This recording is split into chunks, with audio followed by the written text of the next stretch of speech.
Hi friends, இன்றைக்கி என்ன video பார்க்குறேன்னா ரெட்மி தரப்புல இருந்து பார்த்தீங்கன்னா ஒரு நியூ மொபைல் ஃபோன் வந்து லான்ச் பண்ணியிருக்காங்க. அது என்ன மொபைல்னு பார்த்தீங்கன்னா ரெட்மி நோட் 10 ப்ரோங்கிறத அதோட ஸ்பெசிஃபிகேஷன் அண்ட் லீக்ஸ் வந்து நமக்கு நிறையாவே கிடச்சிருக்கு. இந்த மொபைல் பார்த்தீங்கன்னா அது ரெட்மி MI 10Tயோட லைட் வெர்ஷனாக தான் வந்து ரெட்மி வந்து இப்போ திரும்ப ரீபிராண்டிங் பண்ணியிருக்காங்க.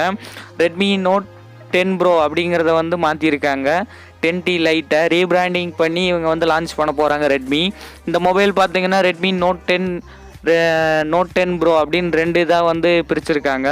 நோட் 10 பார்த்தீங்கன்னா 10,000 ரூபாய்க்கு சேல் பண்ணுறேன்னு சொல்லிடுவாங்க.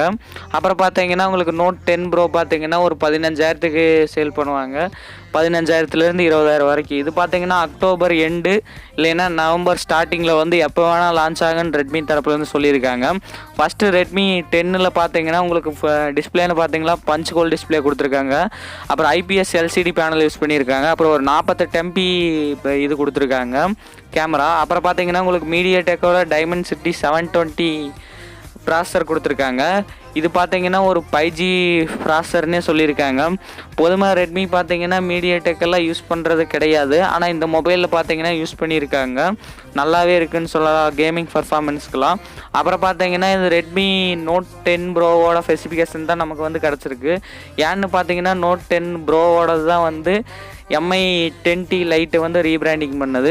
இப்போ பார்த்தீங்கன்னா இது டிஸ்பிளேன்னு பார்த்தீங்கன்னா உங்களுக்கு 6.67 இன்ச் கொடுத்துருக்காங்க. அப்புறம் ஃபுல் HD ப்ளஸ் ரெசல்யூஷன் கொடுத்துருக்காங்க. IPS LCD பேனல் யூஸ் பண்ணியிருக்காங்க. அப்புறம் டாட் நாச் டிஸ்பிளே யூஸ் பண்ணியிருக்காங்க. டிஸ்பிளே பொறுத்த அளவுக்கு எல்லாமே கிட்டத்தட்ட நல்லா இருக்குன்னு சொல்லலாம். அப்புறம் பார்த்தீங்கன்னா உங்களுக்கு போக்கோ X2வில் கொடுத்த மாதிரி உங்களுக்கு வந்து 120 ரெஃப்ரெஷிங் ரேட் கொடுத்துருக்காங்க. கார்னிங் கோர்லா கிளாஸ் 5 ப்ரொடக்ஷன் தந்திருக்காங்க. Side mount finger print sensor தான் கொடுத்துருக்காங்க.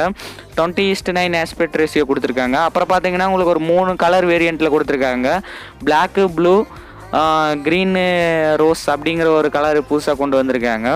அப்புறம் பார்த்தீங்கன்னா உங்களுக்கு வெயிட்டுன்னு பார்த்தீங்கன்னா 215 கிராம் கொடுத்துருக்காங்க. திக்னஸ் பார்த்தீங்கன்னா உங்களுக்கு 9 mm கொடுத்துருக்காங்க. அப்புறம் இது யூஸ் பண்ணுறதுக்கு நல்லாவே இருக்குன்னு சொல்லலாம். பேக் சைடு கேமரா வந்தீங்கன்னா உங்களுக்கு சர்க்கிள் ஷேப்பில் வந்து உங்களுக்கு ஒரு குவாட் கேமரா செட்டப் கொடுத்துருக்காங்க. இதில் பார்த்தீங்கன்னா 108 MP பிரைமரி கேமரா கொடுத்துருக்காங்க. அப்புறம் பார்த்தீங்கன்னா உங்களுக்கு டெலிஃபோட்டோ லென்ஸ் சென்சார் கொடுத்துருக்காங்க. டெட் சென்சார் கொடுத்துருக்காங்க. மேக்ரோ சென்சார் கொடுத்துருக்காங்க. இந்த மொபைல் பார்த்தீங்கன்னா 20,000 சொன்னனையுமே ஒரு 108 MP கன்ஃபார்ம் வந்துடுன்னு நினச்சேன். அதே மாதிரி தான் பார்த்தீங்கன்னா ஒரு 108 MPக்கு வந்து பிரைமரி கேமரா கொடுத்துருக்காங்க. ரெட்மி தான் இது ஃபஸ்ட்டு கொடுக்குற மாதிரி இருக்குது. அப்புறம் பார்த்தீங்கன்னா செல்ஃபி கேமரான்னு பார்த்தீங்கன்னா டாட் நாச் டிஸ்பிளே கொடுத்துருக்காங்க. செல்ஃபியோட கேமரா இது வந்து நமக்கு ஒன்றும் அஃபிஷியலாக தெரிய வரல. நான் தெரிய வந்தோடனே நான் வந்து அப்டேட் பண்ணுறேன். நமக்கு வந்து எத்தனை எம்பின்னு அஃபிஷியலாக ஒன்றும் கிடைக்கல. அப்புறம் பார்த்தீங்கன்னா இது MIUI 12 வந்து ரன் ஆகுதுன்னு சொல்லியிருக்காங்க. MIUI 12 பார்த்தீங்கன்னா ஒரு லேட்டஸ்ட்டு சாஃப்ட்வேர் அப்டேட்டுன்னு தான் சொல்லுவேன் நான்.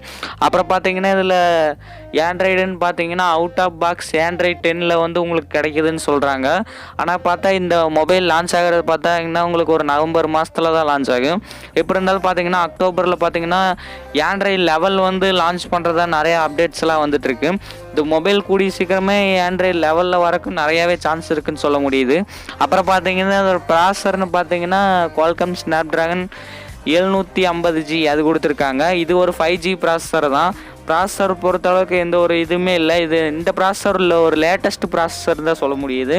ஏன்னு பார்த்தீங்கன்னா குவால்காம் ஸ்னாப்ட்ராகன் 720G 30G தான் விட்டுருந்தாங்க. இப்போ பார்த்தீங்கன்னா 750 கொடுத்துருக்காங்க. இது ஒரு 5G சாஃப்ட்வேர் தான். நல்லாவே இருக்கும். உங்களுக்கு 5G அப்டேட்டோட இந்த Redmi mobile first time launch ஆகுதுன்னே சொல்ல முடியுது.